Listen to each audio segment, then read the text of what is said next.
I lost the workshop word. Taller. El taller de hoy es un taller híbrido, entonces hay personas que están en línea y personas que están físicamente aquí. Muchas gracias por atender. Am, el evento de hoy, el taller está siendo grabado, entonces para propósitos que ocupemos en el futuro, entonces para que estén enterados y para que eso también nos ayude en el futuro. El workshop de hoy se trata de cumplimientos legales y recursos humanos. So today's workshop is about HR and legal compliance. I do want to introduce a couple of people today. So we do want to introduce Cruz, who is our president of the Solano Hispanic Chamber of Commerce. So welcome, Cruz. El día de hoy se encuentra Cruz con nosotros. Él es el presidente de Solano Hispanic Chamber of Commerce. Tenemos a Debbie Amaro. I also want to present our speakers for today, which is Debbie Amaro, which is the founder and CEO of DSA HR Solutions. Tenemos a Debbie Amonder, que es la fundadora de DSA HR Solutions. We have Mike Kaysen. He is the owner and managing attorney of Guide Growth Legal. Tenemos a Mike Kaysen, él es abogado y propietario de Guide of Growth Legal. Y también tenemos a Debbie Miranda. Ella es la fundadora y presidente de Highview HR. Debbie Miranda is the founder and president of Highview HR. I also want to present today Leo. Leo is our translator for today, so he will be translating. Leo va a hacer la traducción para nosotros el día de hoy. Muchas gracias. I'll hand it over to Debbie. And that's where Martha might, if for the HR stuff, she's probably going to translate. No offense, but are you an HR participant? Okay. But we probably need you for some words. Yeah. Okay. So is she gonna be helping right now? Yeah. Okay. Sure. Is that okay? We also have Marta. She will also be translating for HR. También tenemos a Marta. Ella también nos va a traducir para lo de recursos humanos. Muchas gracias.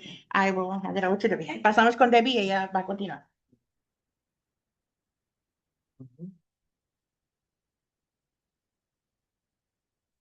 Good evening. It's great to see you all today. We're excited to be able to present this important topic to you. We want to make this interactive, so please feel free to raise your hand in the chat. Is somebody going to be watching the chat for us? Okay. Okay. Or raise your hand here in the room. We want to make this interactive, and we'll have a time for questions at the end. Hola, buenas tardes y muchas gracias por estar con nosotros. Si tienen preguntas, y por favor nos avisen para nosotros poder contestarlas.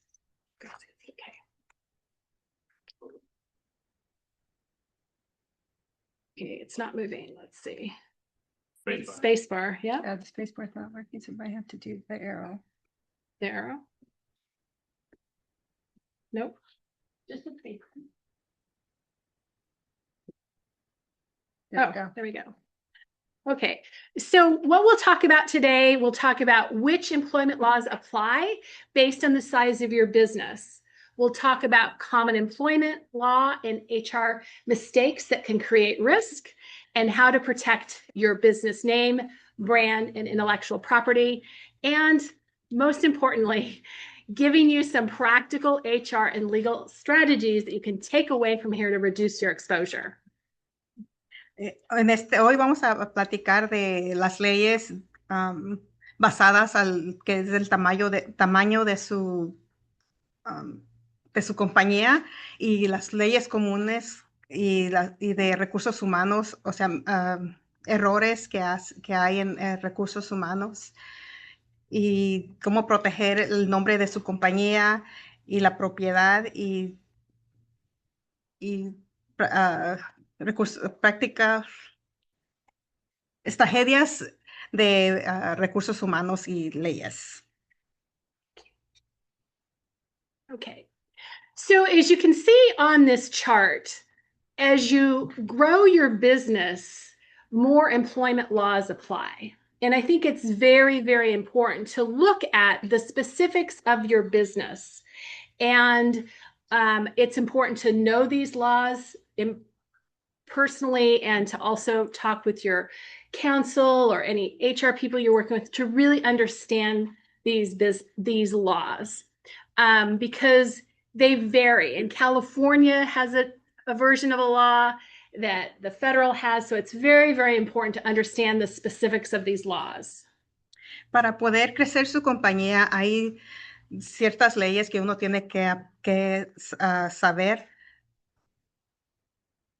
Y hay unas porque hay muchas que son diferentes dependiendo del estado de donde están. Por ejemplo, en California son diferentes a los demás. Thank you.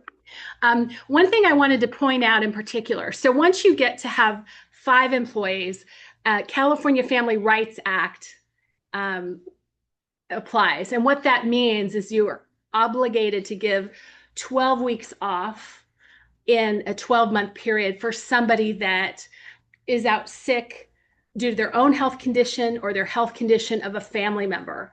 And one thing to note is that California law is a lot more liberal than the federal law. It applies to grandparents. It applies to a significant other. You can also designate a person. Let's say your aunt is like a mom to you. That can be somebody you go out on leave. So again, it's very, very important to make sure these laws, you understand how they apply to you. And I'll answer your question as soon as she translates. Y dependiendo de cuántos empleados tiene su compañía, hay diferentes leyes. Por ejemplo, tenemos el que es de California, que tiene 15 semanas, y también las personas que se cubren en estas, en estas Leaves.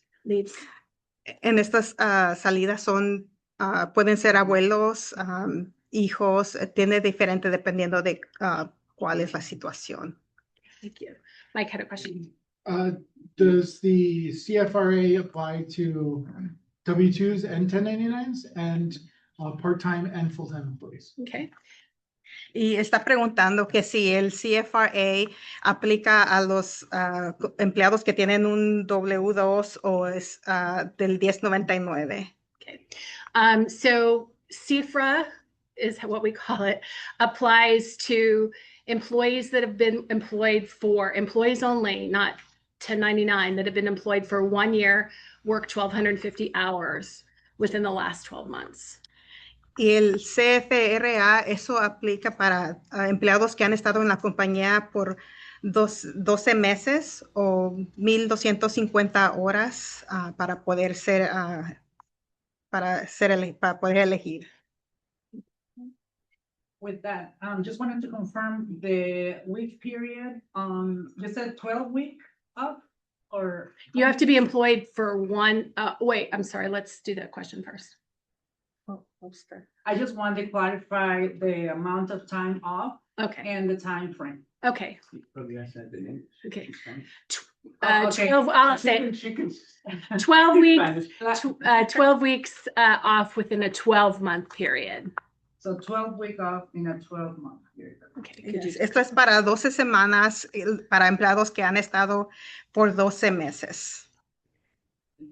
And will their wages stream directly from the employer, or is that gonna go to like the disability insurer or something like that? Yeah. Could you, his question? Translate the question. Él quiere saber si esto es para Que si es que si va a ser pagado directamente del empleado o si pasa por Yeah. la aseguranza de desempleo. Okay. It's for time off. It's an unpaid leave that you're obligated to get.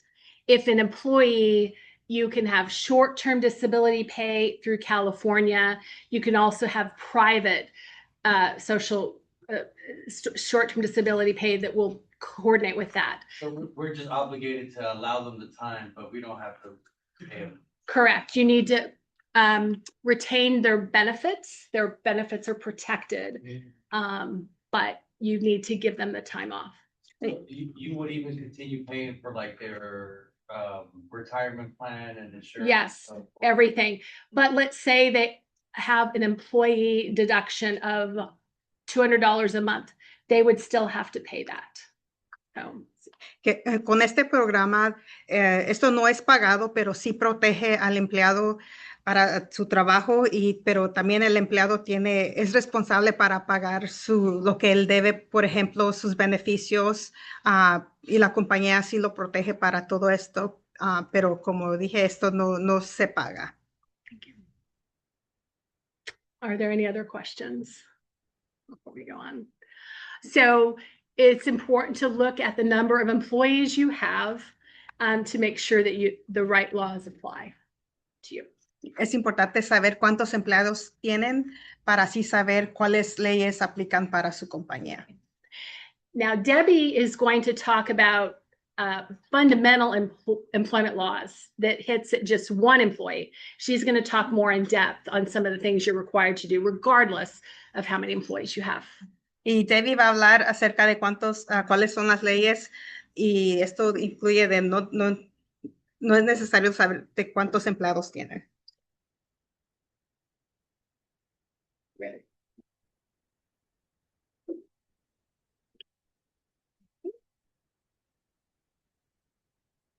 This under here.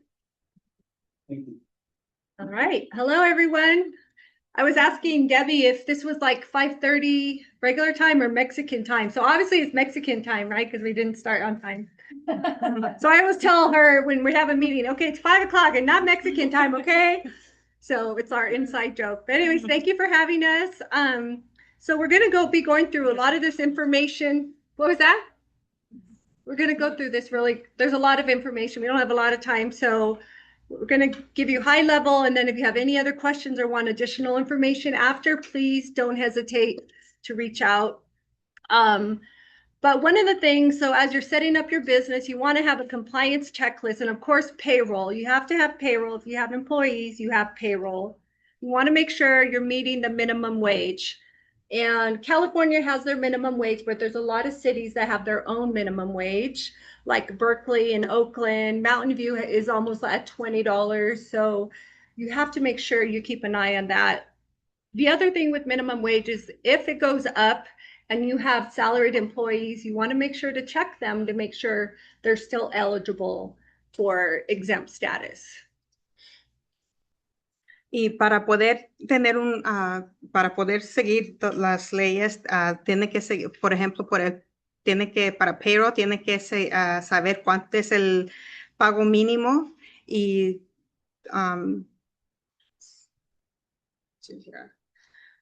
For the minimum wage in other cities. Y también para otras, porque ese mínimo depende también de dónde está localizado su compañía, como por ejemplo en Oakland o cualquier otra ciudad. And of course, you do want to have timekeeping. One of the things that if you have hourly employees and you get sued or audited, they're immediately going to ask for your records to prove that your employees actually took their lunch breaks, because in California, you're required to provide a meal break. And Debbie will get into that a little bit later. The other things that are very, very important is a handbook. Now, you're not required by law to have a handbook. However, it's a great resource and tool to have, because you can use it to set expectations. If you need to discipline an employee, you can just say, hey, I'm sorry, it's not me, it's the policy. Don't get mad at me. It makes it way easier. Paid sick, yes. Yeah, so I do SBDC consulting. That comes up a lot. Okay. What are some easy resources that you can share about the handbook?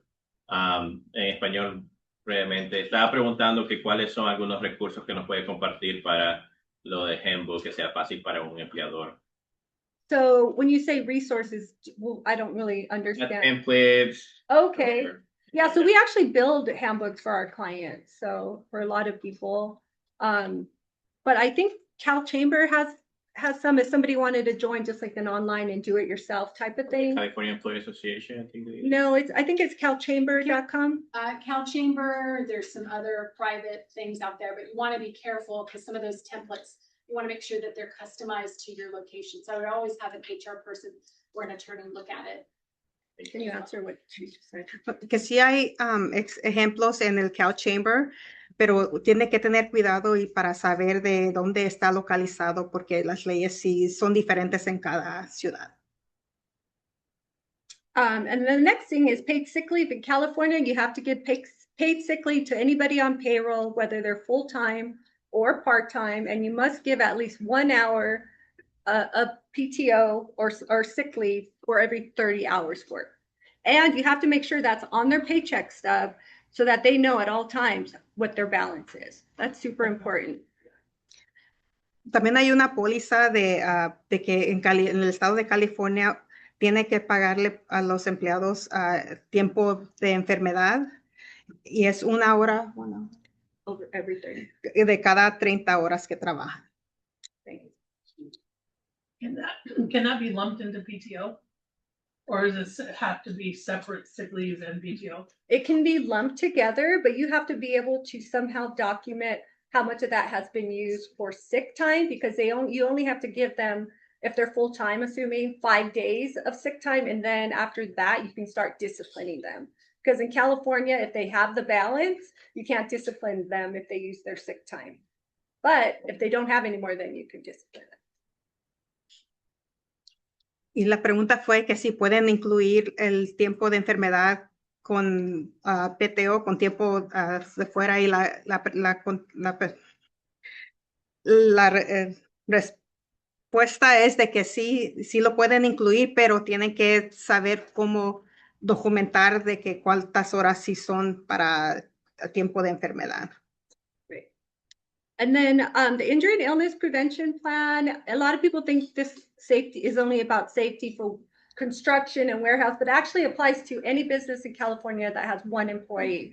So if you don't have one, you can get fined. Yours can be very simple if you work in an office, but it's very important to have one of these. If you don't, reach out to us because we could create one for you. But OSHA requires this, and as well as in California, you need to have a workplace violence prevention plan. Y también tiene que tener un plan para prevenir que el empleado se lastime o de enfermedad, y eso también es parte de OSHA, que es algo que tiene que tener documentado.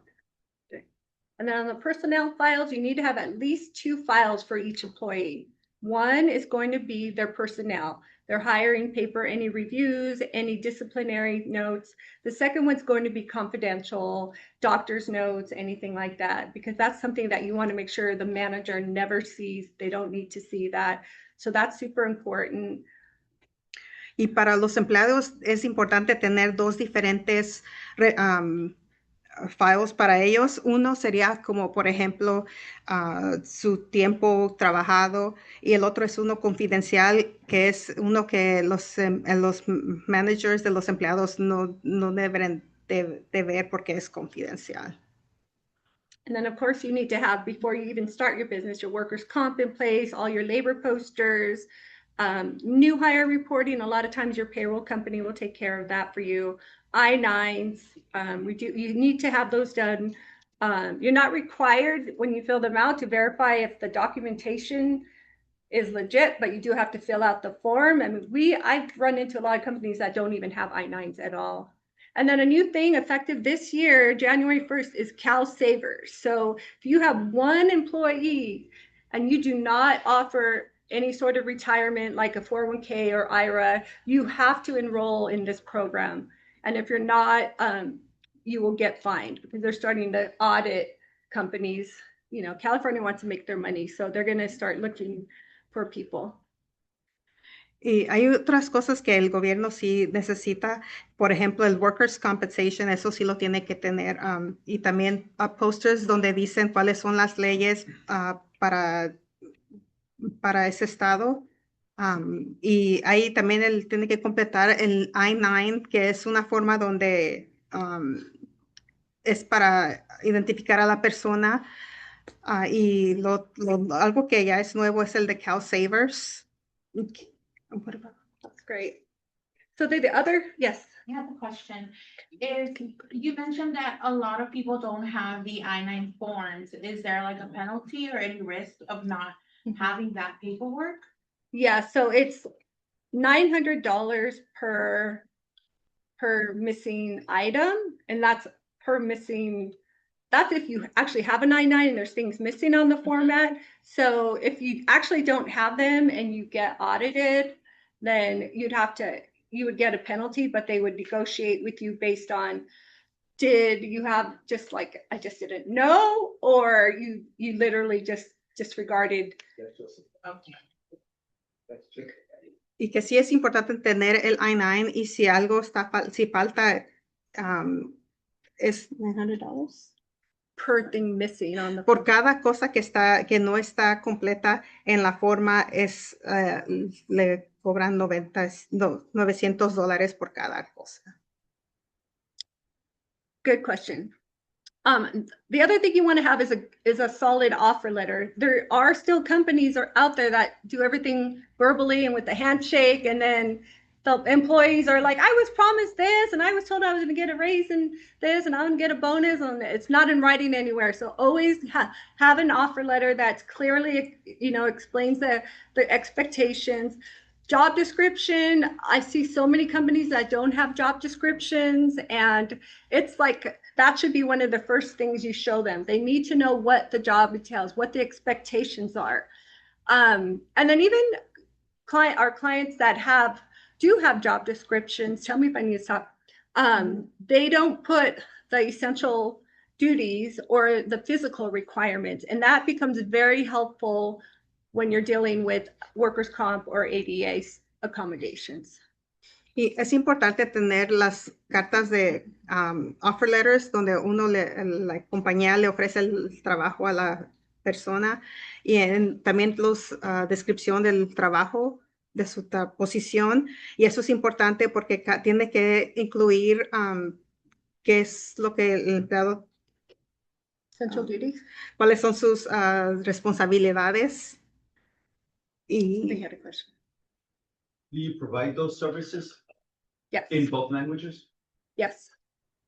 Y preguntó si Debbie ofrece estas cosas, y la respuesta es que sí, en español y en inglés.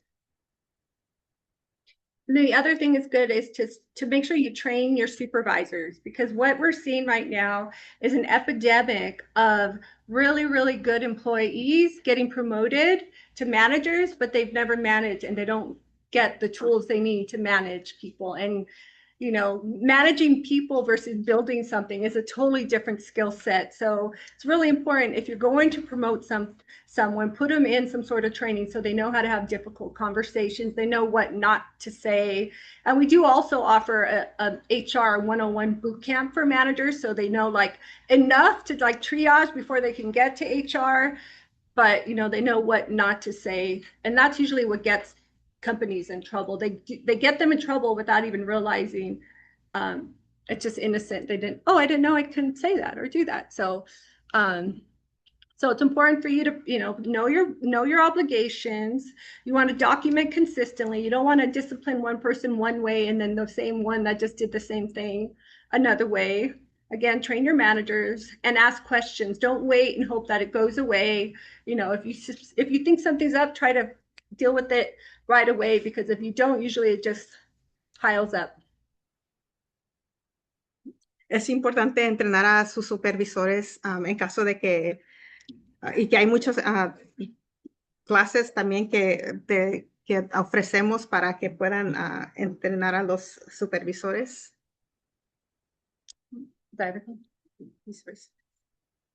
What's that? Did you have a question? I have a payroll company, that's why I'm asking. Oh, okay. So this is very important. I have people, they have a misconception about salaries. They think that by paying them a salary, they become an exempted employee. And so, Yeah. No, there's two things you have to satisfy. You have to satisfy the minimum salary test and the duties test. So just because you could pay somebody a non-exempt as a salary, but they still have to pay overtime. Mm-hmm. Y la pregunta era de cómo saber, porque hay empleados que preguntan de cómo saber si son exempt o non-exempt, y la respuesta es de que esto depende de cuál es el trabajo que están haciendo y el salario. So then the question is, they're about exempt about what? So people get, instead of, Exempt they about- don't get exempt paid from by the earning hour, they overtime. just get, yeah. You get they just- salary Some for people the just work. get a salary, an X Uh-huh. amount of dollars per, per month or per Mhm. week or whatever, as opposed to wage, because there's a difference between. Yeah, the but two. what is the thing that they're exempt? of? From overtime, from earning overtime. Oh, exempt from overtime. Yeah, so non-exempt means they're not exempt from overtime, so they can earn overtime because they're hourly. And then, Leo, Somebody's asking online, Gabe, let's see if you understand this. I don't understand it. okay, Dice, can we answer her question first in Spanish?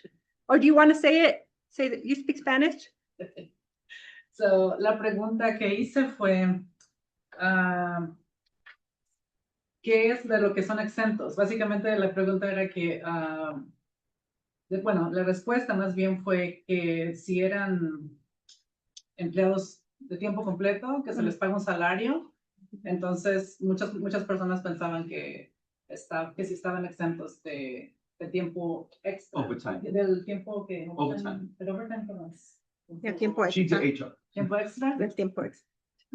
That's Yeah. what answer her in Spanish. So, el tiempo, entonces la respuesta es si eres, if you're a salaried employee, then you're exempt. Correct? No, No. You're exempt, you don't have to pay them overtime. It depends on if what- they're exempt, if there's a lot, are you going into that? Okay, she's gonna go into that later, so, Okay. yeah. But you can answer. if you Oh, want. y así que entonces si el empleado es exempt, entonces ya no es, si es exempt no recibe tiempo medio, y si es non-exempt todavía lo puede recibir.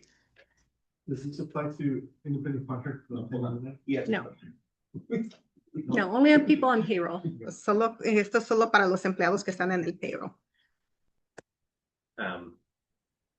So Gabe is asking online, is valid to have a digital signed handbook? You know what's that? Yeah. Yeah. Again, you're not required by law to have an actual handbook, so you can choose not to have one at all. The only thing is, it's very helpful for a business, especially as you start to grow, to implement policies and procedures and expectations. And there's so many policies you do need to have, like sexual harassment prevention, all the things. So it's nice to just have it in one place instead of having all the different policies that you have to have. So it just, makes more sense. Entonces la pregunta era que si es necesario, que si se puede tener un handbook que es digital, y la respuesta es que no es un requisito, pero sí es importante tener uno para así poder tener toda la información en un documento donde uno puede encontrar toda esa información.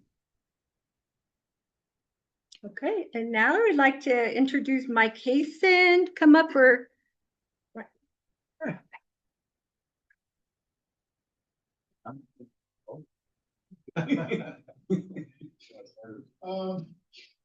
Okay, so we're gonna go over kind of different types of entities. A couple of things you need to know about me is I'm a professor. I like to talk. If I talk too much, shut me up. Dice que él es profesor, que le gusta platicar y que si está hablando de más, que por favor lo pueden callar. My wife says I love to mansplain. I say, no, it's just explaining.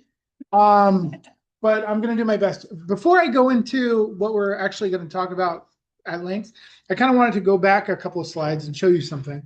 Can we go back? Backspace. No, back. There we go. All right. All right. So one of the things that they didn't really talk about is all of this stuff: minimum wage, overtime, meal and rest breaks, timekeeping, wage statements, and final pay. If you don't do this, you can get sued. Who's going to sue you? Que es importante tenerlas, aplicar el minimum wage, que es el pago mínimo, el tiempo y medio, los breaks, las timekeeping y el pago final. So what's the answer? Employees. Employees, right? So what I help with is when you're getting sued from not doing this stuff, you're going to call me and I can help you out, right? So basically the business owner will get sued from their employees by not following these rules and regulations that the Debbie's squared are telling you, right? So that's when you call a schmuck like me. Good luck with schmuck. Que los empleados son los que pueden demandar la compañía si uno no tiene esas cosas listas. Okay, did I screw you up? Okay, so, but one of the ways that we avoid getting sued, one of the ways that we limit you as an owner from liability is picking the right corporate structure. And I can't tell you, probably, I'd say 6 out of 10 people who walk in my office have the wrong corporate structure. Either they think they're supposed to be a LLC when they're really supposed to be a corporation, or they're a C Corp when they really should be an S Corp. So we're going to kind of talk a little bit about what those things are and what it means. Is that okay with you guys? Hay diferentes clases de compañías y uno tiene que saber cómo poder describir su compañía. Hay diferentes. So I need to explain all these. No. We're going to do it one at a time. So we're going to kind of go from easiest to most complicated. And what I mean by that is the easiest to start, but it does not have the same types of liability protection as some of the more complicated ones to run. So so we're going to start with a sole proprietor. So what's the sole proprietor? What do you guys think a sole proprietor is? Individual. One. One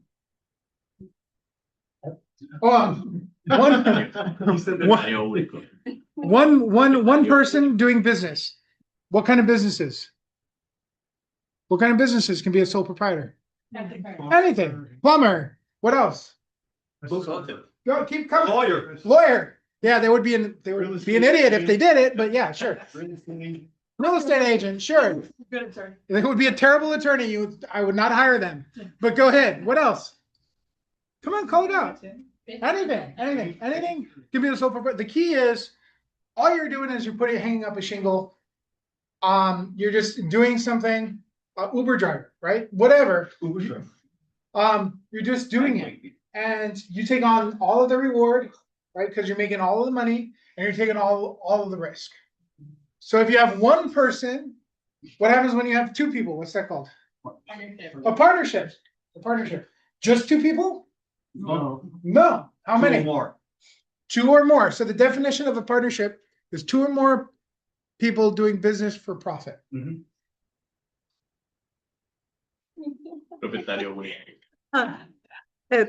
El propietario único, eso es lo que es Un propietario único puede hacer cualquier actividad que se le antoje hacer.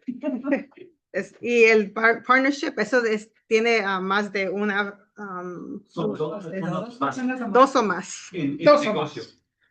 Say it with gumption. Okay, so 2 or more people doing business for profit. That's partnership.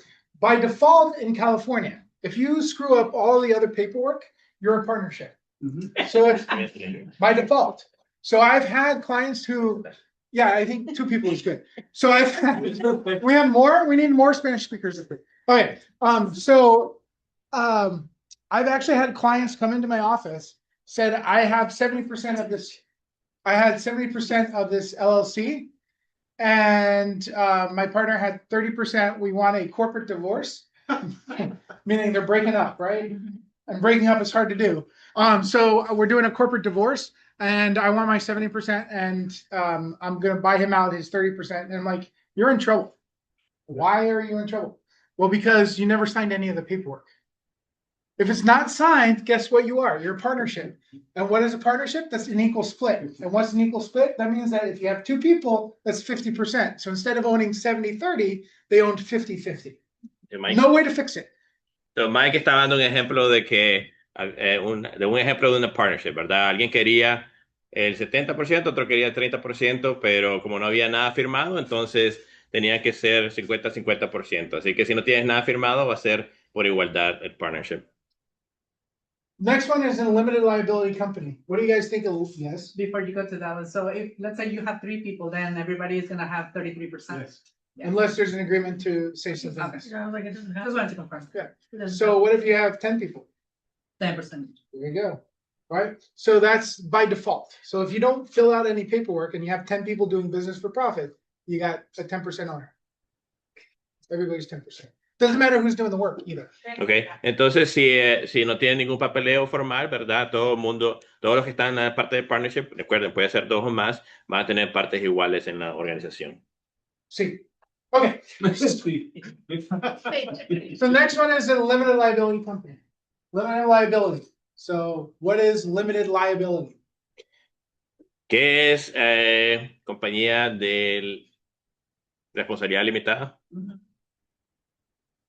I'm asking you. Okay. This is interactive. Whatever it says, limited liability. What does limited liability mean? It says it right there. It's limited to what, is it limited to what somebody can sue you, so you're limited to? Yes. What? Yes, Yeah. yes. So if you're limited, that means that people are gonna have, what? With a shield. Protect your ass. You protect your assets. You're putting up, you're putting up a shield, that's a great analogy, between you and the public. So instead of suing you as an individual or suing the partners, they're suing the company, right? It's like this little baby that can get beat up, right? You're just kicking the shit out of a baby. Sorry. You're just beating up the baby because then you are not getting sued. So anything that you own is protected. It's behind that shield. Entonces, si tiene una LLC, quiere decir que es una compañía de responsabilidad limitada en el cual si lo demandan, va a ser una demanda a la compañía y ustedes tienen no van a tener que ser tan responsables por la demanda. Did you get the bit about kicking the shit out of the baby? No. Give it a PC. Looking forward to hear. Okay. But that's what it is. You're creating this little entity that is apart from yourself so that when you get sued, they're suing the LLC and they're not suing you. A couple of problems with LLCs, right? It's owned by members. It's owned by members. It's the percentage based. La LLC, what kilometers are Mhm. Okay, LLC son, los propietarios son los miembros. Every time you want to bring in a new partner or get rid of somebody, you're rewriting your entire agreement. Y lo malo es que cada vez que tienes que traer a alguien nuevo como un partner, un asociado, entonces tienes que escribir todo el acuerdo de regreso. And it's very difficult to get investors. Y es muy difícil de conseguir inversionistas para este tipo de compañía. So it's not a great structure for anyone who's looking to expand their business. No es una muy buena estructura la LLC para alguien que piensa expandir el negocio. So it is very good for holding on to an asset. Muy buena organización, la LLC, para tener algo o retenerlo como propiedad. So for example, I do a lot of entertainment law, and what we'll do is we'll put the asset, the movie, in an LLC, but it'll be run or owned by a corporation. Say that again? I do entertainment law, Entertainment law. and so we set up corporations for movie companies, and what we'll do is we'll put the Movie company. We'll put the movie into the LLC, and then it'll be owned by a corporation. Ok, Mike está dando un ejemplo de compañías, ¿verdad? En el cual hace películas o son películas o filmes, pero esa compañía, el dueño es una corporación. So can you talk a little bit about the difference between a single member LLC versus a multiple member LLC and how that plays into the corporation? Sure. So What- like, for example, I have a client who has single member LLCs for different properties, Mhm. and then it rolls up into a corporation. That's the right way to do it. So it's a long-term asset. So anything that's a long-term asset is great for an LLC. It gives you a lot of tax benefits. But so you would have a house that's owned by an LLC. If it's only one person, then it's a single member LLC. They could have 10 houses, and those 10 houses are all owned specifically by a corporation. So you're holding a house in the LLC that is then owned by the corporation. And the reason why you do that is, let's say you have a trip and fall in house A, then it doesn't attack house C. or B or any of the other houses. So if there's an issue in one house, it doesn't affect all of the other houses. We call that series LLCs. Estaban hablando de ejemplos de LLCs que son de miembro único o de un solo miembro, así que no tienen que ser varios miembros. Y estaban dando ejemplo de que muchas veces para retener algo a largo plazo como una propiedad, cada propiedad se puede hacer una LLC que pertenece a una corporación como la compañía madre. Y el ejemplo que daba Mike es que si una LLC o una propiedad se cae en una LLC y tiene una demanda, se queda solo en esa propiedad y no en otras propiedades. Yeah. With that scenario you just explained, would you do a trust too on top instead of a corporation? Is that suffice or no? No, a trust is basically a way to, yeah. So a trust is basically something that you do for when you die, right? So it's so what you do. Oh man, you make it complicated. No, because some people do Okay. it that way. So don't do it that way. So But it's good to know. Yeah, That's- because some that's- people- we have You A need anchor. or action. That's creative strategy right there. So this is, we're gonna call this husband. I'm not trying to be sexist, Yeah. I'm just saying. And this is wife, right? Yeah. And they put a trust together. So they have their own will. Will. And we usually call these pour over. Try to explain that one there. Pour over Thank you, wills. Dick. All right, so they have these wills, and what you do is all of their assets. So everything you say is going to go into this trust, right? That's the trust that you're talking about. So then a husband kicks the bucket.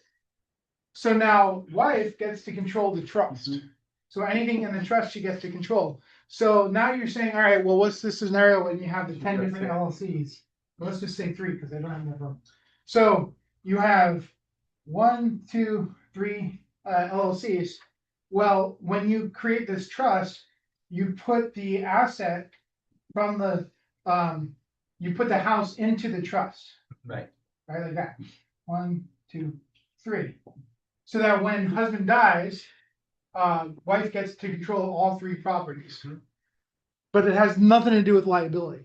This, let's say you have a renter in here, They can still come after you. right? They'll only come after the LLC. Yeah. Because there's kind of like a fake wall between this one and this one, Got it.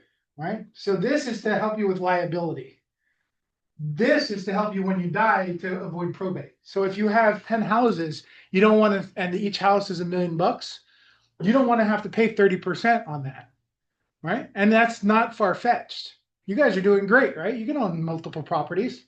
And so you don't want to spend all, you don't want your heirs to have to spend $3 or $4 million of your hard-earned money because you didn't put a trust together. Fight for it. So where does a corporation goes on that scenario? Yeah, let's talk. Wait, hold on. You gotta translate. Yeah, too much work. Right? We can't go I know this from experience. You can't go too far down the road before you have to translate. No. Why are you erasing it? Do you remember that? Put H. Bueno, para Elizabeth, a ver si le puedo ayudar con esta parte. Estaban hablando, ¿verdad?, de LLC y estaban hablando que donde un fideicomiso, no sé si ha escuchado fideicomiso, ¿cuál es la diferencia? El fideicomiso normalmente es cuando uno fallece, ¿verdad? ¿Cómo se protege ese capital para que le quede a la familia, no tener que pagar tantos impuestos o para que la familia no se pelee, ¿verdad? Porque pasa mucho y así que queda determinado quién le va a cada cosa. Entonces, a donde viene la LLC es para que así haya protección de que si algo pasa en la casa, ¿verdad? Hay como una barrera invisible en el cual solo se multa por la casa si algo pasa y no que vaya a afectar todo este dinero que está aquí almacenado en un fideicomiso para que así la herencia quede protegida. Very good. Very good. You did very All right. good. Yeah, very good. I'm hired. All right, what was the other question? Corporations? No, so that was it. Instead of a corporation getting a trust versus a corporation with an LLC layer. So my question was then where was the corporation on that scenario? Yeah. Where is it? We're gonna, Instead of that's, the It would be the trustee- trust. instead It of would be the trust. yeah, so but you could also, The trust, the trust just protects you in probate law. Yeah. Whereas this protects you in tort law and everything else. So it's a different risk situation. So technically, the corporation could be inside the trust. Like you could have the 3 LLCs for each house. Yeah. Owned by the corporation, then the corporation is under the trust. I didn't realize this was gonna be like advanced estate Yeah, planning. you gotta start charging, right? No, my hour is five. That's why Okay. we. All right. We'll go back to that question. So let's talk a little bit about a corporation. So we have members for an LLC. We have a percentage for an LLC. LLCs can be member managed, right? Where all of the members participate in the daily, or it can be manager managed, where you have one person who is basically the person in charge. That's an LLC. Contrarily, you have a corporation. So a corporation, you have shareholders. So I can own a share of Apple, but I have no control in Apple. I wish, but I have no control of Apple. Or I can own a piece of Tesla. I have no control of Tesla. I just own a piece of the corporation. So that's what we call a shareholder. Estaba hablando de que solo para repasar, que la LLC puede ser controlada por los miembros, que hay varios, o ellos pueden decidir dejar un solo miembro como el que controla la compañía en la LLC. En las corporaciones, normalmente hay corporaciones donde hay shares, acciones, en verdad, acciones en el cual yo como accionista puedo comprar un pedacito de la compañía, pero no puedo venir a decirle a la compañía qué hacer o a controlarla, sino que hay alguien que la controla. So you have the shareholders who elect the board of directors, and the board of directors then elects your executive board. So the only control that a shareholder has is the board of directors. That's it. The executive board is the one who's running the day-to-day, and you need 3 positions. You need a CFO or treasurer. You need a CEO, chief executive officer or president, and you need a secretary. Entonces, hay corporaciones normalmente son una mesa ejecutiva que tiene que controlar y normalmente tiene que ser parte de la mesa ejecutiva el CEO, el persona que se encarga de dinero y la secretaria. And one person can be all 3. Correct. Y una persona puede ser todas las 3 posiciones si quiere. So one person can be all 3, and secretary is not derogatory. So a lot of people think secretary is a derogatory term where all they do is take notes. That is not the case. A secretary is a person who's in charge of the stock. So Secretary of State, Secretary of Defense, Secretary of War, those are big, heavy positions. The Secretary of the Corporation is a big, heavy position as well. Estaba explicando más brevemente que uno de los principales que tiene que ser accionista la mesa directiva de secretaria, pero no lo usemos con un término derogatorio o bajo, ¿verdad? Secretaria puede ser alguien o secretario, no sé, puede ser alguien que tiene muy buena posición o poder, como por ejemplo manejar las acciones de la compañía. Now, we talked about membership for an LLC. You can put your membership, let's say you have a 50% membership in your LLC. You can put that membership into a trust so that when you go, your trust dictates who gets your percentage.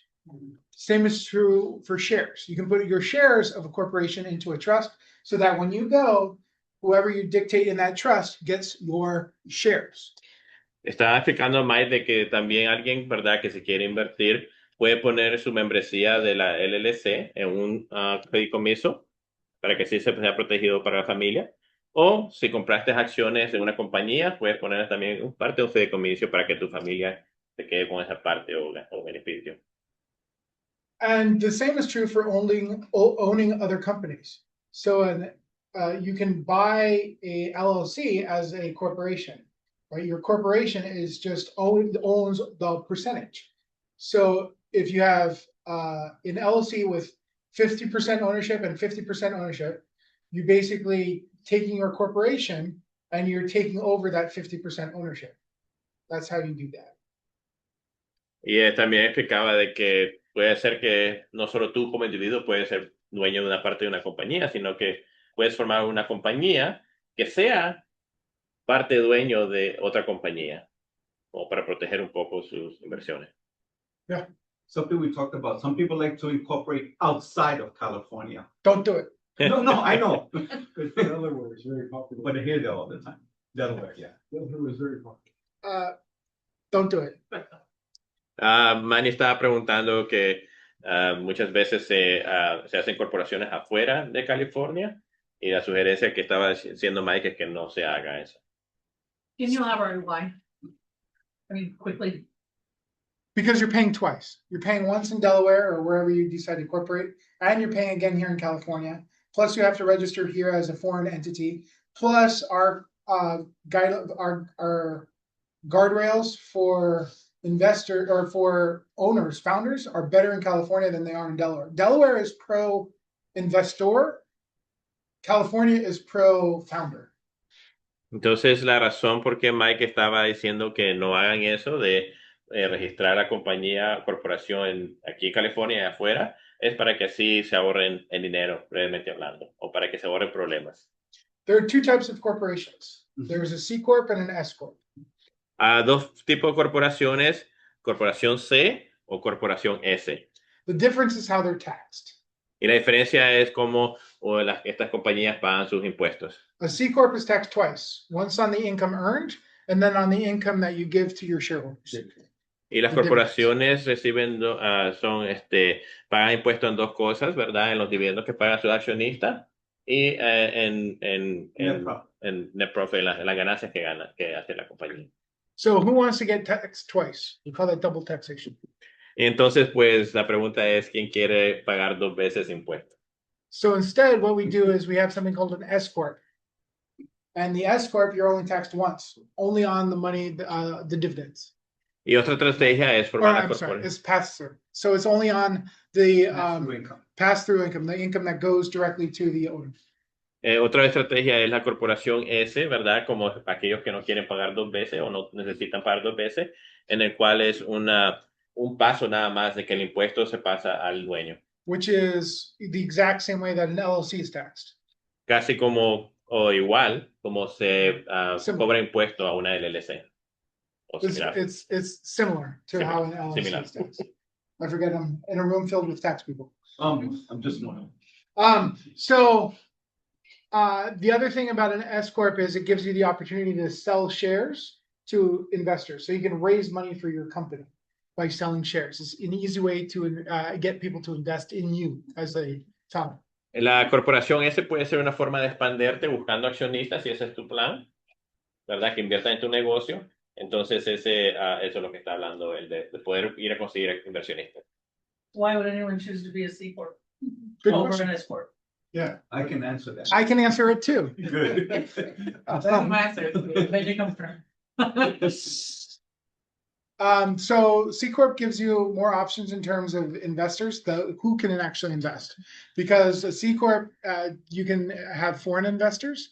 At a S Corp, you're limited on the number of, you're limited on the number of investors, and then everybody needs a social security number because of the tax, right? Yeah. You're maxed at 100. But With yeah, S, with yeah, S. S you're maxed at 100, but corporations you can go even up. Yeah, but Okay. So that's the difference. Una diferencia. Oh, go ahead, say, because maybe then Una- I can just inject just a piece of this. 100 shares in the corporation? 100 shares. Oh, But S. Una diferencia que hablaban de por qué alguien quisiera hacer una corporación C en vez de la S, se suena más fácil. Corporación S estás limitado a 100 inversionistas y una corporación C no tiene esa limitación, ¿verdad? Entonces, y si necesitas inversionistas afuera del país, también una corporación C ayuda porque no necesitan un seguro social ni nada, pero la corporación S sí. I just want to say that to know the difference, it's best to talk to a tax specialist and they can share more specifically as to how the income flows of that. That would be too much to cover here. Yeah, no, talk to your tax accountant. Pero mejor protección, ¿verdad? Es siempre preguntarle a su preparación de taxes si acaso tienen preguntas más específicas sobre los impuestos. But on that one, just for the outside, for the foreigner investor, do they need an 19 then? Or how can they, let's say you have somebody in Mexico that wants to invest on your corporation here in the US. As an S corp. For Talk to him. for the C Corp.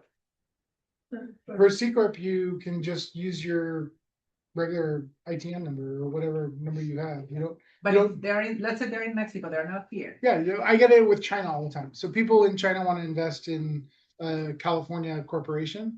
They can. You just you're issuing the dividends and they get paid out and then they give you a bunch of money. So that's how the But if you get an IT number. So they need an ITIN Yeah. to get them into the system. Yeah. Yeah, okay. But after that, you're golden. The final thing, and I'm gonna touch on it real quick because I think I have gone way over my time. But the final thing is the nonprofit. A nonprofit doesn't mean no profit. What it means is all of the money that you make as a corporation basically goes into the corporation and you're doing something good for the world. La última parte o estructura que quería hablar es acerca de las organizaciones sin fines de lucros.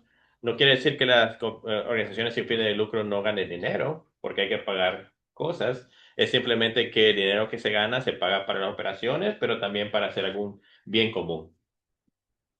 And there are 9 different classifications for when you get your tax exemption that the IRS has qualified that said, yes, these are things that are good for the world. Las organizaciones sin fondos de lucros se pueden llegar hasta 9 clasificaciones que el IRS tiene disponibles para este tipo de organizaciones, pero todas tienen que seguir algún tipo de bien común. And with that, I'm going to give it over to Debbie. Yeah, but I think do we have time or? I don't know if you want to just cover it briefly or just, we can, or maybe. Okay, if you want me to, but I don't want to make sure you have time. 2 minutes. 2 minutes? Just introduce it. Adios mío. Okay. No mansplaining. No mansplaining. So there are 4 different types of intellectual property. Intellectual property is what distinguishes you from every other business doing the same thing. So you have trade secrets, trademarks, copyright, and patents. Hay 4 tipos de propiedades intelectuales para aquellos que tratan de proteger su invento o algún tipo de marca. Patents cover or are things that are brand new inventions. So patents protect the inventor, copyright protects the artist. Patente cubre a nuevos inventos. Copyright normalmente es para proteger algún tipo de arte o algo similar. Books, magazines, movies, those are all copywritten and you file with the Library of Congress. Como libros, películas, música, todo eso cae bajo copyright. Trademark protects your brand. El trademark es para proteger marcas, en caso su logo es popular. Logo, slogan, name. Yeah. Yeah, logo, slogan y nombre. And then trade secret protects a way of doing something. Y estas últimas, no sé cómo traducirla, pero secreto, trade secret, es para proteger cómo haces algo.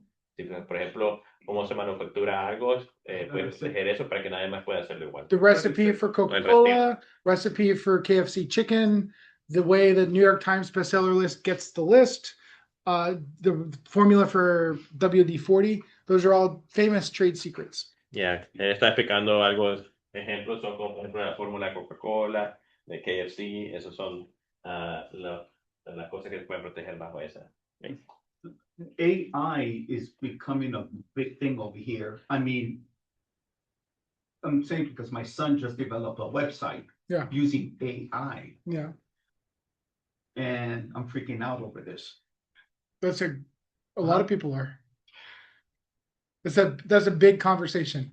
In fact, I just did a panel on AI and copyright use and how sometimes copyrights are getting who owns the copyright. So if you go in and you ask ChatGPT to write you a treatment for a script, who owns it? You or AI? Yeah. Every time that you are creating a new application with Claude, for instance, it's telling you that they are co-authoring the application. So it's a big deal. And then the other thing is, let's say you use it to create an image. So let's say you have Nicole Kidman and I don't know, Sandra Bullock, and you say, I want you to create an image of these 2 women selling Coca-Cola.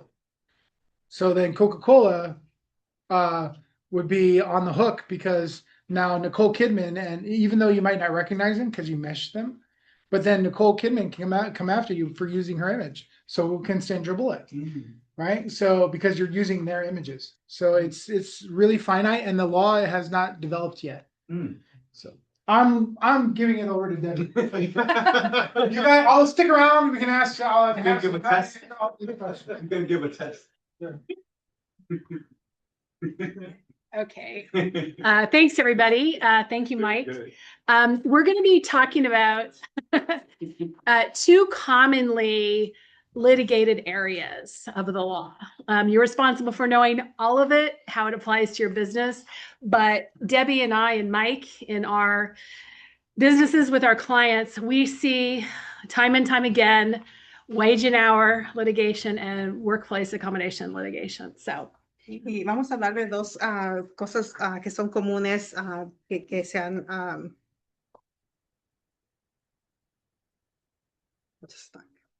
so, sí, dos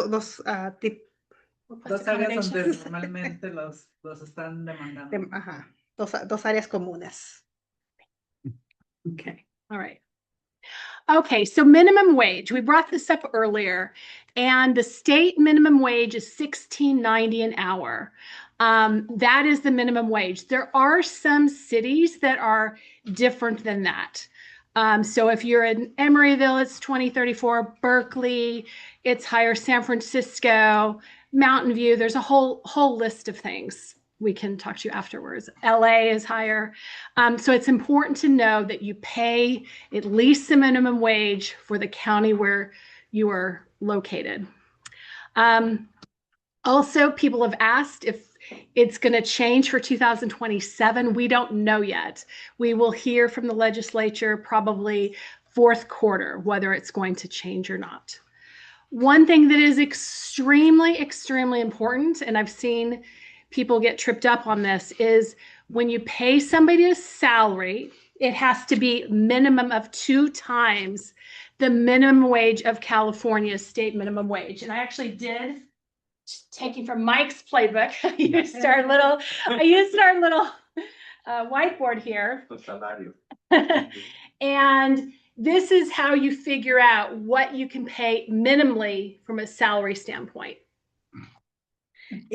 Sorry, I'm so sorry. We may need to go back. En el estado de California, el pago mínimo es $16.90, pero sí cambia dependiendo de cuál ciudad están. Por ejemplo, en Emeryville es $20.34. Uno tiene que pagar dependiendo en qué ciudad está. Y para el salario, lo tiene que multiplicar 2 veces. Tiene que multiplicar el pago mínimo 2 veces. Okay. So the math on that is? Does it refer to state minimum or city minimum? State minimum. I mean, yeah. That was the state. question. Yeah, so it's state minimum. So the math on that is $16.90 is the state minimum. And it's 2 times the state minimum, which is $33.80. You multiply that by 2080, but I broke down, not everybody's familiar with 2080. 3380 times 40 hours, 1352. 1352 times 52 is 70,304. Y si multiplica el mínimo, el pago mínimo por 2, sale a $33.80. Y ya multiplicando eso a 40 horas, le sale a $1,352. Y si lo multiplica a 52, que son los pagos, los pay periods, sale a $70,304. Anual. And again, if you're in Berkeley and you're at 1961, you don't have, you still have to, this applies to Berkeley as well, okay? Y un ejemplo es que si está en Berkeley, que el pago mínimo es $19.61, tiene que de todas maneras calcular los $70,304. Okay. Question for you. If somebody is salaried and they work part-time, let's say they were working full-time and you were paying them $80,000 a year and they cut back to part-time and you pay them $40,000 a year, do you think that's legal? No. Correct. Good job. I've seen clients that didn't get that right. You'll get an A+. Pregunta. So, do you want to translate? And it's in Spanish. La pregunta Maybe- era que si es un empleado que es salario y paga a 80,000, Ujú. $80,000, pero después se convierte a part-time y si le pagan a 40,000, 40,000, Mhm. que si esto es algo que sí se puede hacer y la respuesta es que No, you can't do that. Everybody that's paid salary has to earn that, no matter how many hours they work. para el Estado todos deben de ganar por lo menos el 70,304. If they're salary. If Si they're son salary, salarios. yeah, Si if son they're de salario. if they're exempt, yeah. There were questions on that, Mike. What if it's only for 9 weeks, like seasonal? So instead of, let's say the employee is only working for 9 weeks, but they're supposed to be salaried employees. No, 100% of them. You have to pay them that on a full-time annual equivalency. So it'd be whatever that is per week. 9 weeks. Yeah. So which would be the best practice in that case? So you, in the case that the guy is changing from categories or roles, in the sense of coming from full-time to partial, Yeah. My recommend, do you want to translate the? Sí, En Spanish, la pregunta es si esta persona está cambiando de roles, digamos, pasar de empleado full-time a ser partial employment, ¿cómo manejamos de la mejor manera posible para los intereses de la compañía, de la organización, ese cambio? Yeah. I do not, I recommend you keep them hourly if they're going to be less than, because either you pay them 70,000 or pay them on an hourly basis is my recommendation. Y ella recomienda que los paguen mejor por hora. I'm learning just as much as you guys. What if, what if they're doing that specifically to avoid overtime? Because I literally have somebody who called me the other day and said, listen, I only did it for 9 weeks. They paid me salary. I worked like 60 hours a week. And the reason why they did it salary for that short period of time was to avoid paying them overtime. Did their salary make that threshold? No, not even close. Yeah. It's like it wasn't. $1,400 a week. Yeah. Y la pregunta era que si pueden de todas maneras Yeah. pagarlo para prevenir, pagar tiempo y medio.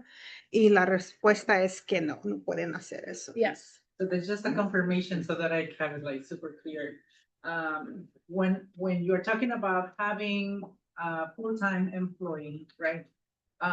They have to earn your 70,304 annually, no matter. If they're salaried. Yeah. Not if they're. We're talking about salary, but Salary. it doesn't matter if they are in a city where the state minimum wage is $35. Right. Doesn't matter. That is just the guideline through the state minimum wage. The city minimum wage. Yeah. The state is $16.90. It's always based on the state. On the state. So that's why I'm saying like it doesn't have to, it's not gonna change the minimum to more if they are in Alameda, for example. because Right. it's gonna be more there, right? As long as they are covering the state minimum wage, they're good. Yes. Yes. Using those rules about Yes. doubling. Do you want to translate? Oh.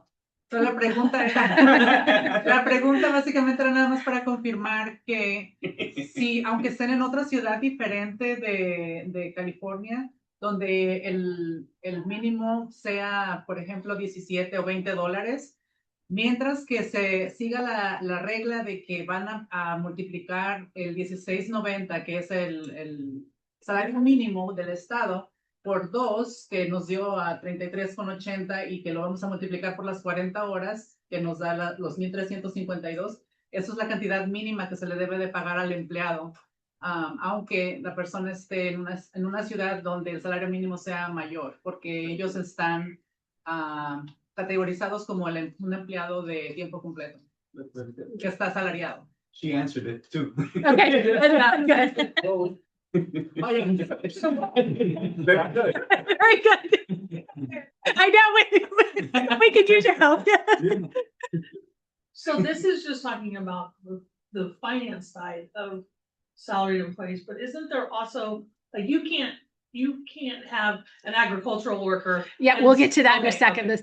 okay. The exemption status. Yeah. Okay. So this is just what the pay is. One more thing I wanted to mention before we went on. There are some other exceptions to this. If you're in healthcare and if you're in fast food is 60 or more, like a Taco Bell or In-N-Out Burger, that sort of thing. It's not the taco shop down the street. It's not a cafe, but $20 an hour for fast Luncheon? food. What about a lunchetta? No. It's No. not No. franchise. No, It's franchise. Yeah. We can Yeah. franchise. Yeah.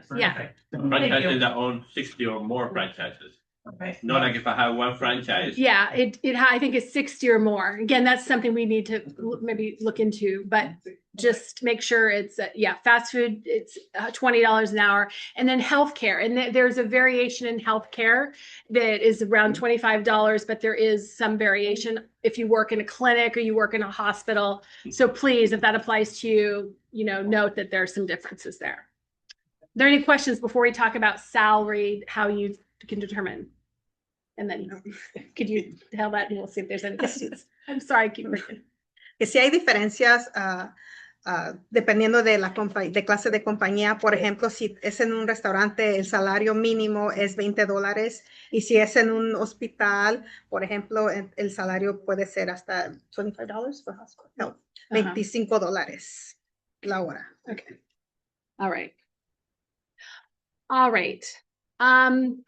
You are not legally able to just classify somebody as exempt, pay them $70,000 a year, 304, and just have them work out in the fields, work on production, and call them exempt. Que uno no puede tener empleados, pagar a los empleados 70,000 al año. You were saying, I lost my train of thought. No solo le puede pagar ese salario, depende de qué es la posición. Okay.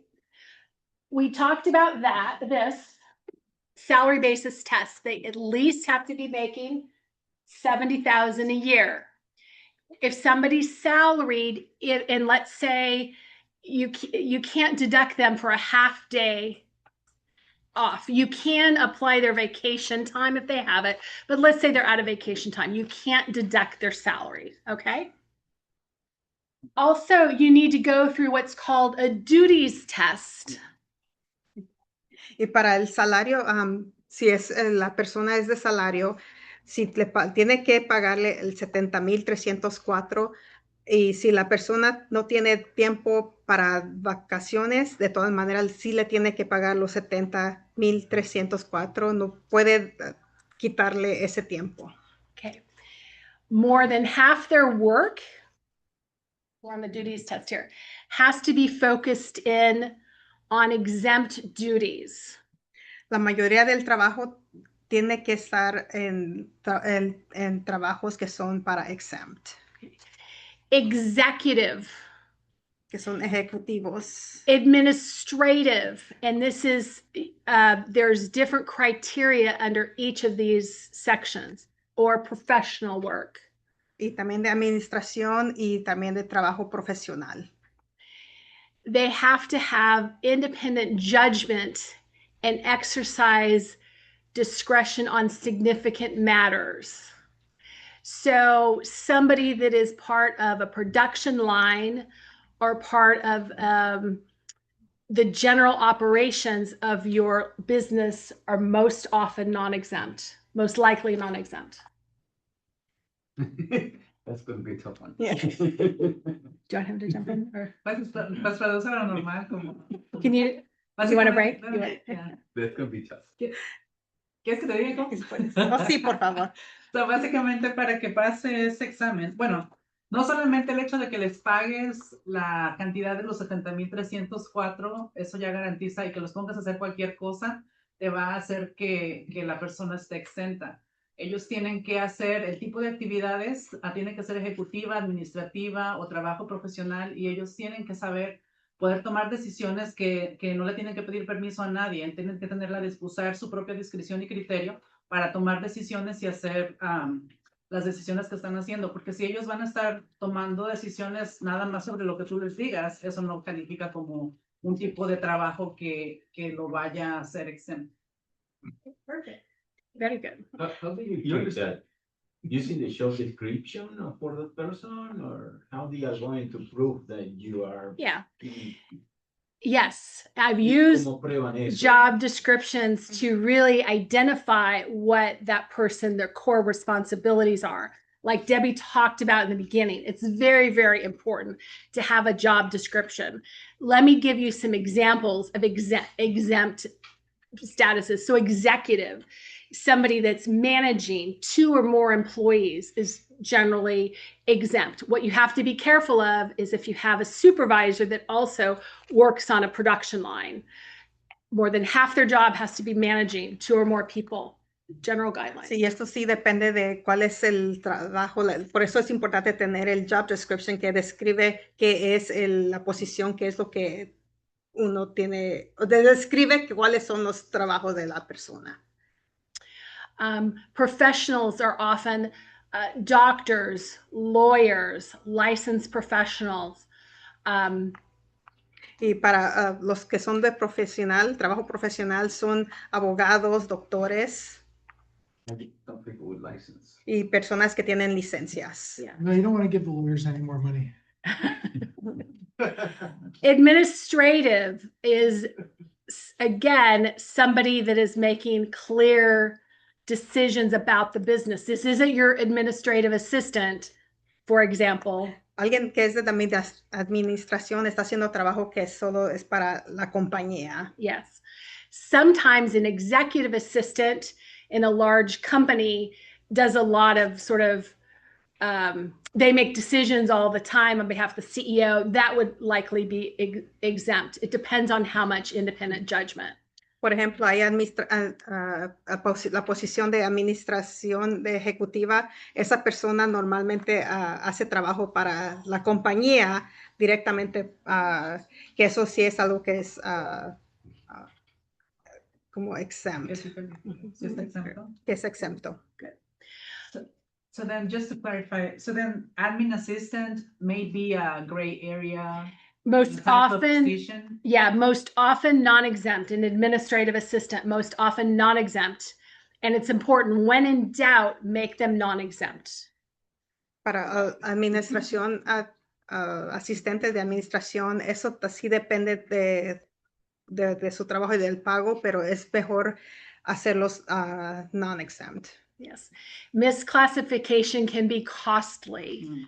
This is often a very highly litigated area. Si no clasifican bien a los empleados, eso sí es algo muy importante y puede ser las demandas. Yeah. And independent judgment. Again, there's a big difference between an executive assistant working for Jeff Bezos, maybe, or somebody that's working at a smaller organization. So be very careful with that. Así que tengan cuidado también porque hay independent judgment. Yeah. Que pueden ser ejecutivos. Que pueden ser ejecutivos, asistentes de ejecutivos. When in doubt, non-exempt. And I tell my clients this because they often say, I don't want the overtime. I hear you. You can have policies that say you can only work X amount of overtime prior to getting approval. I mean, there's ways you can manage that other than misclassifying people.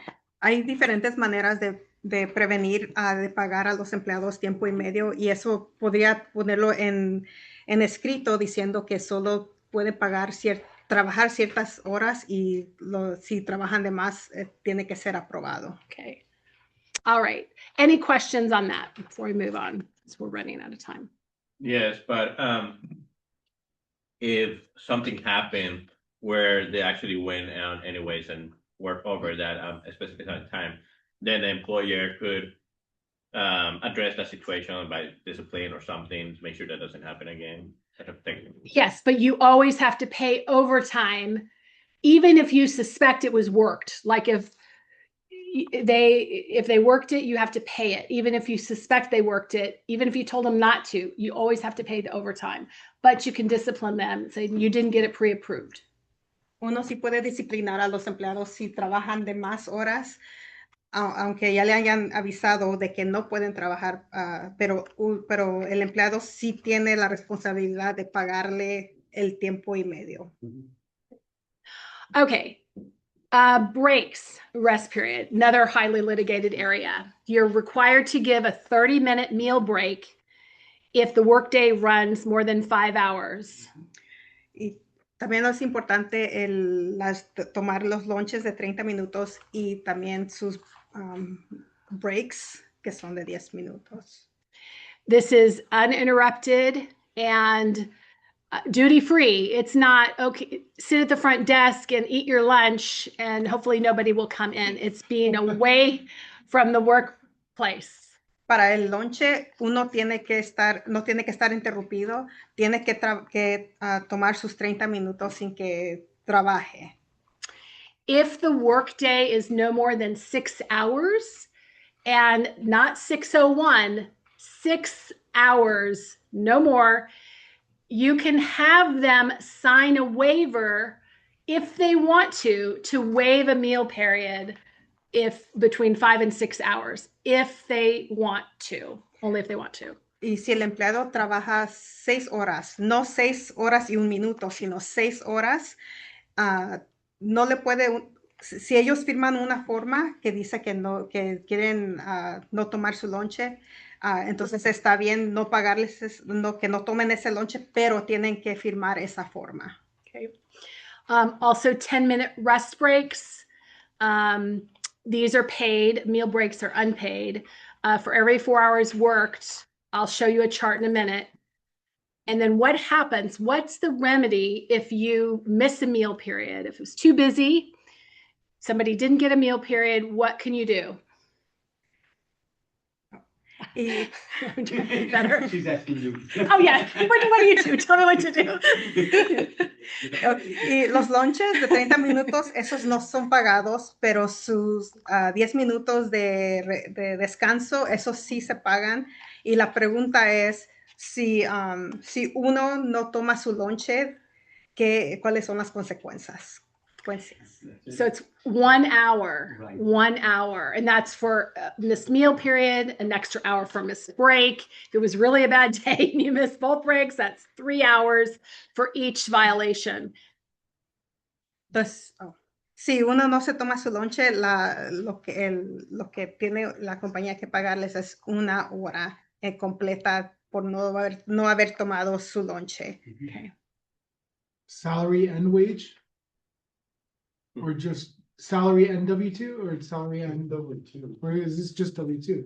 You have to do 30-minute meal breaks? Oh no, just for non-exempt. Salary doesn't matter. If they qualify, that's a great question. If they qualify, you've gone through your duties test, they're a manager, 2 or more people, they don't get involved in production, you can work them till the cows come home. It's not a great employee relations strategy at all. They're going to burn out, but it's not required. It's because the litigation came through the overtime, right? Because the 30 minutes could jump into the overtime for that particular payroll period or whatever, right? We were talking, I'm sorry, we were talking about salaried. No, yeah, but okay. In the other case around. Oh, okay, the other case, Yeah, when you are basically paid by the hour, hourly rate, you are entering into overtime if you are keeping if you're adding, it depends on your overtime policy. Overtime policy is for time worked. So you could have, I'm trying to think, Debbie, do you know the premiums get added as overtime? I don't think so. Yeah, so you just have to pay those extra hours and not pay them as overtime. And in other words, you can work, like, let's say they missed that pill period, you can pay them 9 hours, that's regular time.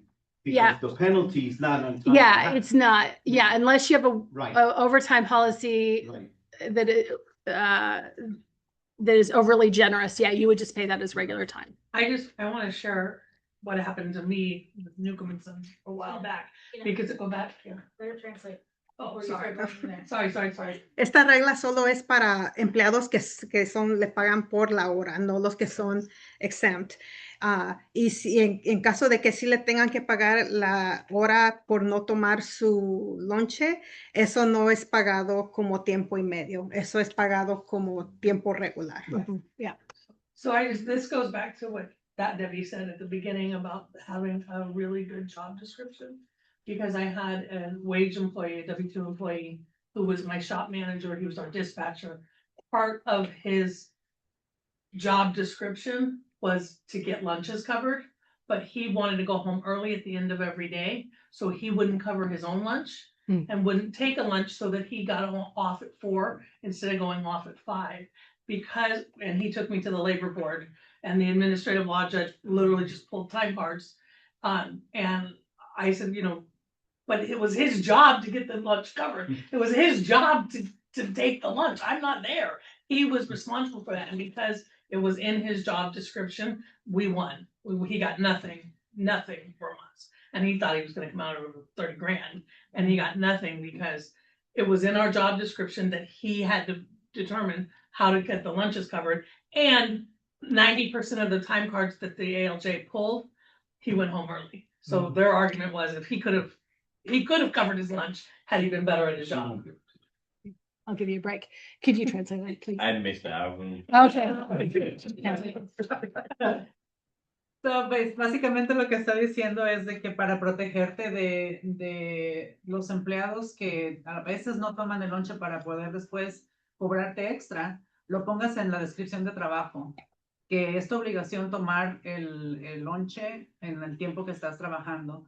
Y el ejemplo que dio ella fue que los demandaron uno de sus empleados. El empleado estaba saliendo más temprano, a las 4 de la tarde en lugar de las 5, y no tomaba su lonche, lo llevaron a corte, pero como en la descripción de trabajo estaba determinado que ellos tenían que, una de las obligaciones de ellos era tomar su lonche cuando ellos vieran que se podía. Entonces, pues no ganaron nada, ni siquiera $1, porque el empleador tuvo el cuidado de poner ahí en su descripción que era obligación del empleado tomar su lonche cuando él quería. Y como todas las tarjetas de donde se estaba poniendo el tiempo decía que salía a las 4, determinó el juez de que él hubiera podido haber tomado su lonche, pero él determinó que no, entonces por eso no le dieron nada. Entonces, la moraleja de la historia es que pongan todo en la descripción de trabajo para que se protejan de empleados que quieran abusar de ustedes. Okay. We're not going to go over this. You'll get this in the deck in terms of if you have 10-hour shifts, what your obligations are for meal breaks and rest breaks. This will be in your packet. No vamos a hablar de esto, pero sí va a estar en su paquete que explica de si trabajan 10 horas. Okay. The last thing I will say is that many payroll providers will make it easy to apply that extra hour. So you take care of that penalty right at the time, rather than waiting until you get a wage claim. Y que si hay muchas compañías que hacen el payroll, que si ellos se hacen encargo de que ellos se fijen para lo de los lunches para que uno no lo tenga que hacer. One final question.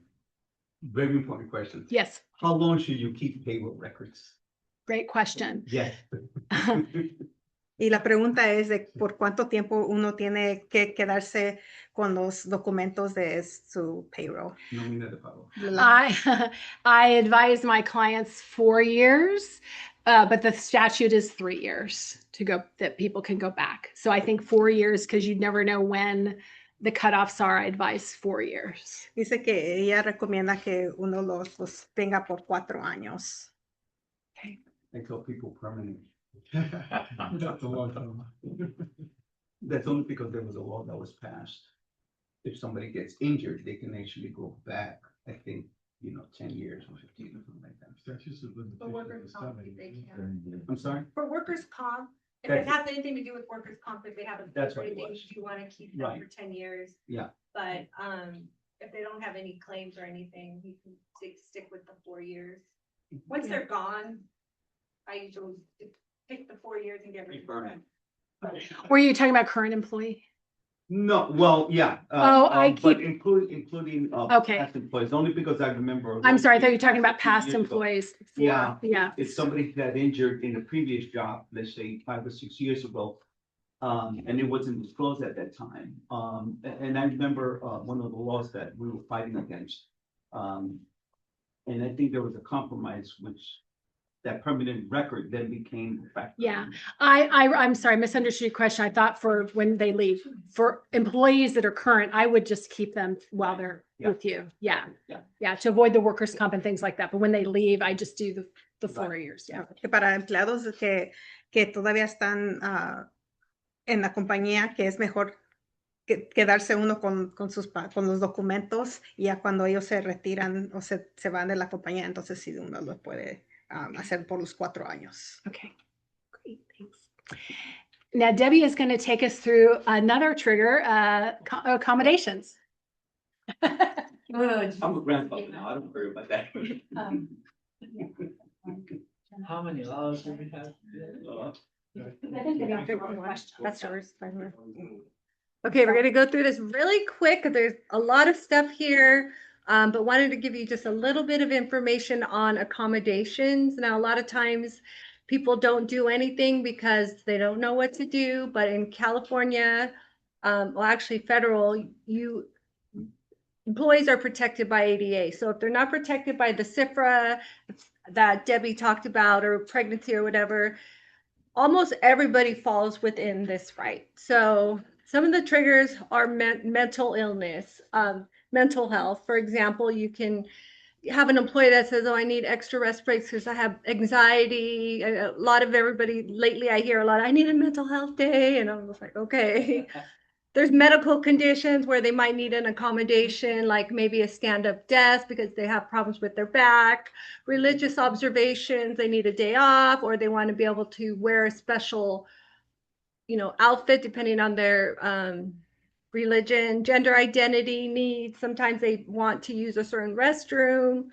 And then schedule and remote work accommodations. So like if somebody has a medical condition and they need to go to the bathroom more frequently than other, or need more breaks, etc. So those are like the main things that usually trigger it. Yes. Let her translate. Go back. Oh, sorry. I'm sorry. I know. Hay diferentes, I need you to go like this to me. Hay diferentes acomodaciones para, por ejemplo, el health, para mental, condiciones de médicas, de su religión, gender identity, Identidad de género. género, y también tiempo para trabajar fuera de la oficina. So if you do get a request for an accommodation, now most of the time an employee is not going to just say, I want an accommodation. You're going to have to keep your eyes open and listen. It seems like they want, if somebody says something to you like, oh, I can't do my job because of my medical condition, you need to take note. Y hay ocasiones en que los empleados no nos avisan directamente diciendo que necesitan comodidades, pero, por ejemplo, si nos dicen que no puedo hacer esto dependiendo por mi disabilidad que tengo, uno tiene que poner atención a eso. And then the next step you want to do is you always want to make sure you document it, because if the ADA comes after you, they're going to ask for your documentation with everything you do in your business to prove that you tried to do it. Then you're going to have a discussion. And really with a discussion is really just fact finding. Don't make any decisions, just get the information. And then you want to review to make sure it's not an undue hardship before you make a decision. And then lastly, you can either deny it if it's an undue hardship, or you can accommodate it. Es importante documentar todo esto y hablar, tener la discusión de qué es lo que está pasando, y review for undue hardship. Y también, y lo último es implementar o acomodar o no acomodar a la empleada. So in a reasonable accommodation, and this is another reason why it's very, very, very important to have a good, solid job description, is you're not required to change their essential functions. So if in your job description, if you have the core responsibilities, the essential responsibilities, that is what you have to accommodate the employee to be able to do. You don't have to create a whole new job for them to do that. So you can if you want to, but you're not required to. So that's super important. And that's why it's important to have the job description, because it has the duties, but if you don't have the physical requirements in there, put the physicals. You have to lift 50 pounds, because that's not, they sign off that they can lift 50 pounds and they can't. Then same thing that happened with you. I don't know your name. Tina. Because she had that document, she was able to win her case. And a lot of times, if you put the physical requirements, we see that missing with a lot of job descriptions. And then you have a workers' comp claim or ADA claim. And we're like, well, you can't do your essential functions. So no, we can't accommodate you. And I always tell employers that if they had a personal injury, I don't accommodate, because you're not required to if it's not a disability and it's just like I was skiing and I broke my leg, because they could potentially turn into a workers' comp, and you don't want that. But if it's a workers' comp injury, always try to accommodate. It'll save your mod rates and all that. Oh, sorry. You have to go and see the punch me to like tell me to stop talking. Es necesario poder acomodar a los empleados, pero también dependiendo de si se puede acomodar, dependiendo de lo que hay en el trabajo. Por ejemplo, si el empleado se lastimó fuera del trabajo, uno no se requiere que el empleado, el employer, los vaya a acomodar, porque se pueden volver a lastimar, y entonces eso sí se puede hacer en un claim de workers' comp. Thank you. Go like this next time. So here's some common mistakes to avoid. You just either approve it or deny it immediately without having all your facts. You have zero documentation, and you either retaliate or ignore the request. A lot of managers, they just, like I said, they get promoted because they're really good workers, but they don't get trained to deal with this stuff. So they just hope it goes away. Some managers, I actually had one manager, one of our clients, he was the production manager, director actually, and one of his employees was getting older, and he said, he just can't lift, he doesn't move as fast as he does, and he's like, so I want to move him to the night shift. And I'm like, no, you can't do that. That's retaliation. So, and then the other thing is one size does not fit all.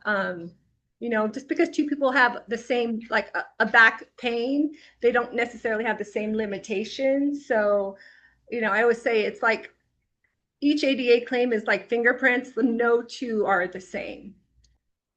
Y los errores que que uno debe de no hacer es de inmediatamente no darles, no immediate, not review.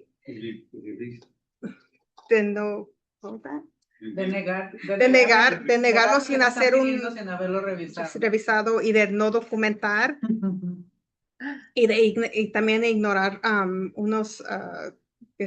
ignorar lo que te piden, porque puede ser de retaliación. Porque te pidieron algo especial.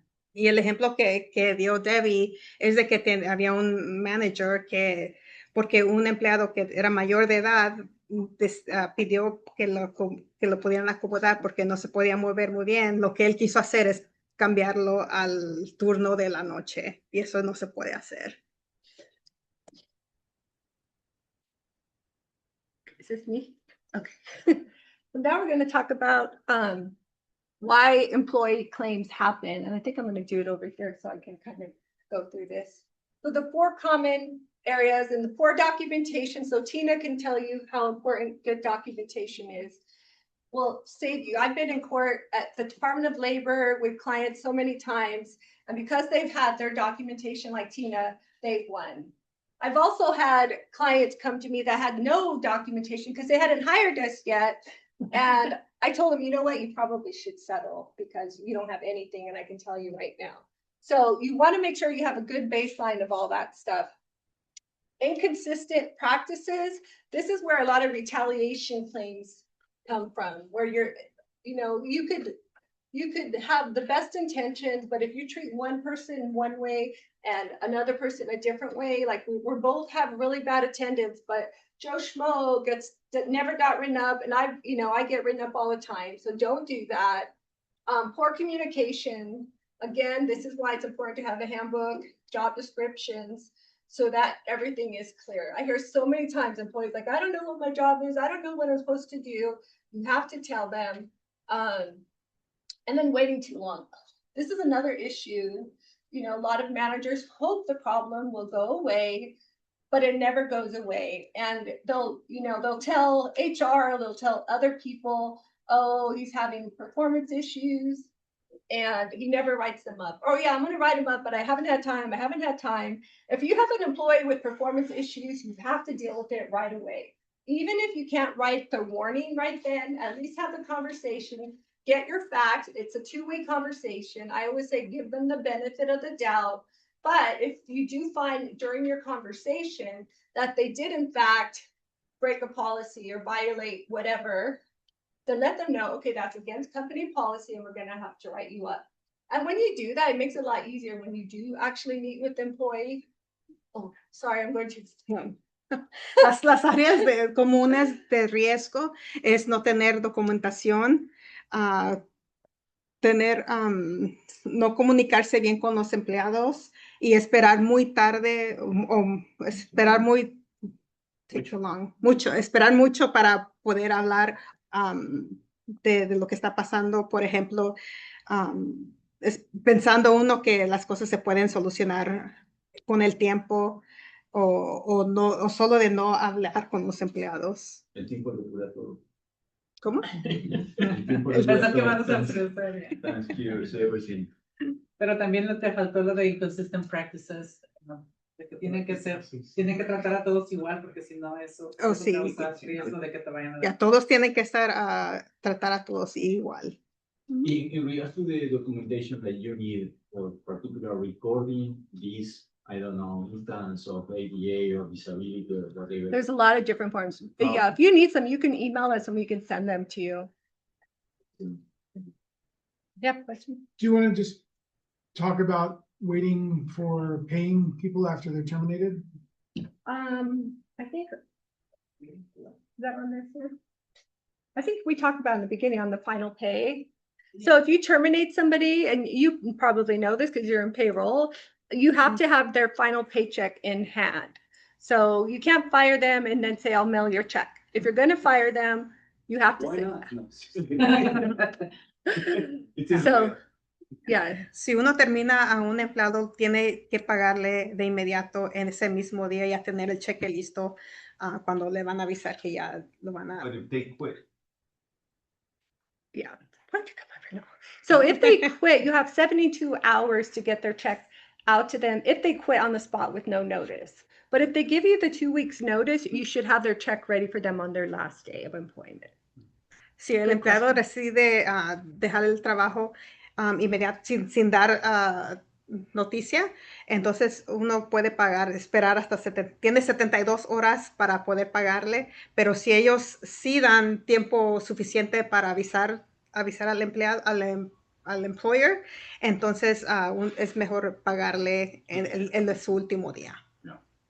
And just one other thing I wanted to mention on, if you wait too long, and I've seen this many, many, many times, is if you need to discipline someone and you just don't get to it, and the employee gets wind of it, many times I've seen them, oh, I fell, or, oh, I mean, we've seen cameras and it's like, or they have to go on medical leave, or so once they get wind, they're smart, and there's all these ambulance chasers out there, they're going to try to protect their job. So that's why it's super important to try to get that documented before they get wind of it and go, oh, I have a workers' comp injury. So it happens a lot. I hope it never happens to you, but El riesgo de no hacer todo inmediatamente, el riesgo de no hablar del problema inmediatamente es de que si el empleado después se da cuenta de que algo está pasando, que, o sea, por ejemplo, que lo van a terminar, Entonces ellos pueden usar la excusa de que se lastimaron en el trabajo y es cuando así pueden hacer otro claim como workers comp para que la compañía no los vaya a sacar. Okay, and so when you document, obviously you want to document, but how you document is very, very important. You want to make sure you're always objective and not subjective. Y es importante de saber cómo documentar. Puede ser Yeah, just subjective. So for an example, when you tell somebody you need to improve your attitude or you have a bad attitude, everything you say has to be objective. Like a bad attitude could be anything. But if you can document employee interrupted 3 customer conversations after prior coaching on May 3rd. So when you do a performance evaluation or discipline or review, you can measure that. So if you tell your employee in his review, you have to improve your attitude, and he kind of did a little bit, well, he did. But if you say you need to stop interrupting 3, all the calls, then you can measure that. So everything you write, you have to be able to measure that it actually improved. And you can't say things like, I feel like, you always, you never, because that's usually not true. It's better to just say, you missed work 3 days this week, you did this many weeks, because if you get sued, the judge is going to look at your documentation, your employee is going to be saying you're discriminating, and all your language is going to look like you are, because it looks like it's all opinion and not facts. So it's super important with anything you write, your reviews, all of that. Oh, sorry. Y es importante cómo se documentan los documentos. Por ejemplo, si uno le dice a un empleado que solo tiene una actitud mala, comparado con explicar exactamente qué es, como por ejemplo, el empleado interrumpe a los customers. Esa es la diferencia de cómo uno puede documentar. Y something else you said. You say measure. Medible. Medir. ¿Cómo medir? Básicamente tiene que estar claro, que sea cuantificable, que sea medible, que tenga la fecha, que no sea la que no sea opinión de la opinión. persona, sino Yeah. que sea de lo que está ocurriendo, pasando. So it doesn't sound like discrimination. Solo hecho sin sentimientos, sin sentimentalismos. The Lo que difference pasó nada más. objetivo y subjetivo. Is that Spanish? Subjetivo. Subjetivo. Objetivo es Subjetivo. objetivo es se puede medir. Subjetivo es your feelings. Yeah. Yeah, that's like opinion, and like, oh, I feel like you're so grumpy today, but or I feel like, so, or I think, and it's like, that's not what is that's not facts. So, okay, we're going to move on because we're running out of time. But before you make the next step of terminating someone, now this is something we get a lot of requests. Well, if we get a client that says we want to terminate this guy, the first thing we're going to do is say, okay, show me all the warnings, show me, why. We don't ever approve anyone to terminate anyone unless we can see that you have documentation to protect yourself, because we come from the lens that everybody's going to sue. So let's protect you, assuming that the judge is going to ask for all this. And let me see what you have. I'm like, don't do it. Let's wait a couple months and then do it. But before disciplining, same thing. Did you discipline this person for the same thing this person got disciplined for? Or are you giving them special favors? Before denying leave, make sure you have all your facts. One of the things, a lot of people deny leave because they don't know they have the right to, and they get the company in big trouble. And then, again, before changing pay, you want to really make sure you can do that depending on if they're exempt or not. Antes de terminar una persona es importante tener documentación de qué es, por qué lo pueden terminar. Y también antes de disciplinar a la persona, tiene que ser consistente con los demás empleados. O sea, todo tiene que ser igual, tratar a todos igual. One and before denying leave. Y antes de negarles tiempo, también, what do you say about the denying them? To not automatically deny it. Que no automáticamente decirles que no pueden tomar su tiempo, sino también investigar. qué es por qué lo están pidiendo. And before changing pay in case they have, it affects their classification and. Y antes de cambiarle su pago, también saber si su clasificación sí se puede cambiar. Yeah, you don't want anything to look like retaliation. Que no quieren que se vea como Que te estás vengando. o te estás tomando represalias. All right, so are you gonna come up? Are we all doing this? Yeah, I think we're all gonna come up. Right. Well, we want to thank you all for your time this evening. And thank you, Martha. And Martha, thank you very much. We're at time, but we wanted to see if there are any questions. Queremos saber si We hay have a- preguntas. 3 minutes for any questions. Tenemos 3 The other option is if you want, we can stick around. Yeah, we'll be Go and around. Stick around for a And minute. they're all getting a. Specific questions to one of us, so. Because they're taking a with the pictures of the Yeah. license. You'll get the slides along with the recording, and also we have some handouts which will also be mailed to you as well. These are laws that apply all employees, 2 or more, 4 or more, 5 or more. So these are handouts for you. And we'll email those as well to you. So yeah, we have a couple, maybe 1 or 2 questions now, or we'll be here at the end if you have any individual questions for us. Thank you, everyone. Does anybody have any questions before we finish up? I just want to make some announcements. So really quick, thank you so much for your valuable information. I'm pretty sure we all took something home today. Thank you for participating. Thank you, Debbie, Martha, and Mike. Also, we just want to let you know we are having our Banda Lonchera at La Costa Azul in Fairfield on Wednesday, August 5th at 11:30. Join us in conversation about optimizing your Google search presence and why it matters for your business. Learn how to improve your visibility and attract more customers, build credibility, and grow your business.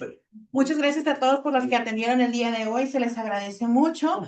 Quiero dar un anuncio que vamos a tener Banda Lonchera este miércoles 5 de agosto a las 11:30 de la mañana en la Costa Azul en Fairfield.